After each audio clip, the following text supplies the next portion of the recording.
Hello dear students, welcome back to my channel physics SPC. Calorimetry का एक question.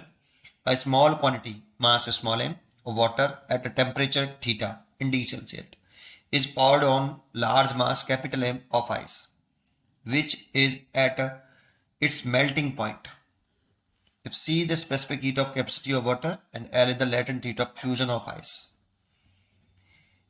then the mass of ice melted is given by solution. देखो, एक तो हमारे पास small M water है at theta degree Celsius. इसको mix करना है हमें कैपिटल एम आइस में, जो एट 0 डिग्री सेल्सियस पर है। मेल्टिंग पॉइंट 0 डिग्री सेल्सियस होता है आइस का। इसको मिक्स कर देते हैं तो कितनी आइस मेल्ट हो जाएगी ये पूछ रहा है। अच्छा, एक बताओ, ये एक सिस्टम बन गया। जब एक सिस्टम बनता है तो जो सिस्टम है ये बाहर से कोई हीट एनर्जी लेता नहीं है, बाहर से नहीं लेगा, आउटसाइड से, सराउंडिंग से नहीं लेगा, वरना रिजेक्ट करेगा। केवल सिस्टम के इनसाइड ही हीट एनर्जी का रीडिस्ट्रीब्यूशन होगा। अगर मेल्ट होगी तो जब आइस मेल्ट होगी तो हीट एनर्जी एब्जॉर्ब करेगी, और जितनी हीट एनर्जी एब्जॉर्ब करेगी तो ये यहां से रिलीज होनी चाहिए। ये इसका टेम्परेचर डाउन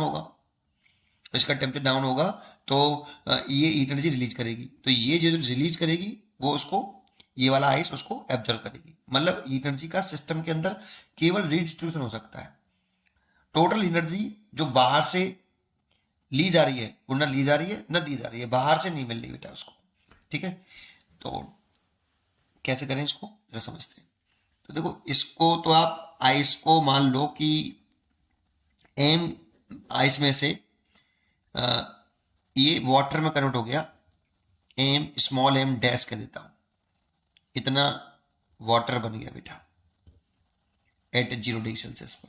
मतलब इतना मास मेल्ट हो गया होगा तो वो वाटर में कन्वर्ट हो गया होगा। तो क्यू इज इक्वल टू, और जो आपका स्टेट चेंज होती है ना वो 0 डिग्री सेल्सियस मेल्टिंग पॉइंट पर ही होती है ना। एक कांस्टेंट टेम्परेचर पर स्टेट चेंज होती है। तो आइस वाटर में बदला, और मान लो कितना आइस वाटर में बदला, एम डैश।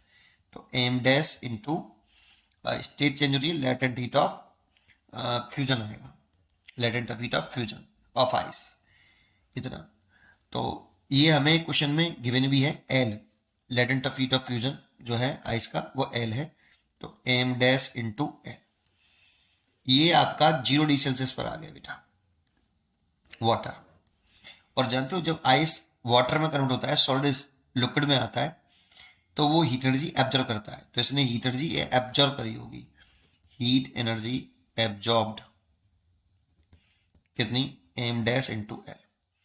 मतलब ये रिक्वायर्ड हीट एनर्जी है। इतनी हीट एनर्जी हमें चाहिए, रिक्वायर्ड हीट एनर्जी क्या करने के लिए, आइस को वाटर में मेल्ट करने के लिए। इतनी हीट एनर्जी चाहिए होती है, आइस को चाहिए होती है।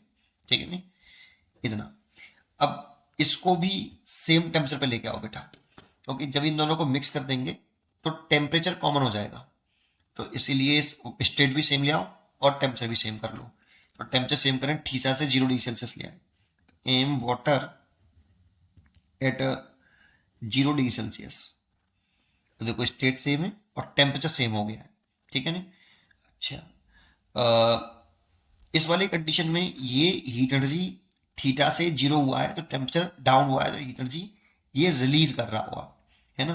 तो कितनी हीट एनर्जी रिलीज करी होगी, तो एम इंटू स्पेसिफिक हीट यहाँ पे सी रखी है, सी इंटू थीटा माइनस के 0, that means M C theta. इतनी हीट एनर्जी इसने रिलीज करी होगी वाटर, जब थीटा डिग्री सेल्सियस से 0 डिग्री सेल्सियस पर आया होगा वाटर, तो इतनी हीट एनर्जी उसने रिलीज कर दी होगी। कितनी, M C theta. That means ये अवेलेबल हीट है हमारे पास, available heat energy.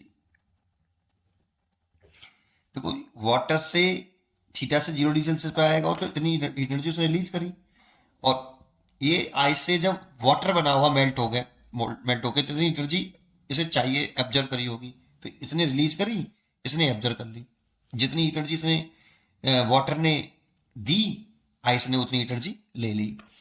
Same temperature common हो गया है। ठीक है, तो क्या लिख सकते हैं, heat absorb is equal to heat released. ठीक है, क्योंकि बाहर से कोई हीट एनर्जी ले नहीं रहा, दे नहीं रहा, तो जितनी ये रिलीज करेगा उतनी ये ऑब्जर्व कर लेगा। तो लिख दो कितना, M dash L is equal to M C theta. M dash आपका इतनी आइस वाटर में कन्वर्ट हुई है तो मेल्ट हुई है, एम डैश निकालना है, M C theta over capital है। ये इसका आंसर हो गया। उम्मीद करता हूं कि आपको ये क्वेश्चन जरूर समझ में आया होगा। इसका answer D choice is correct. पढ़ते रहिए और खुश रहिए। Thank you.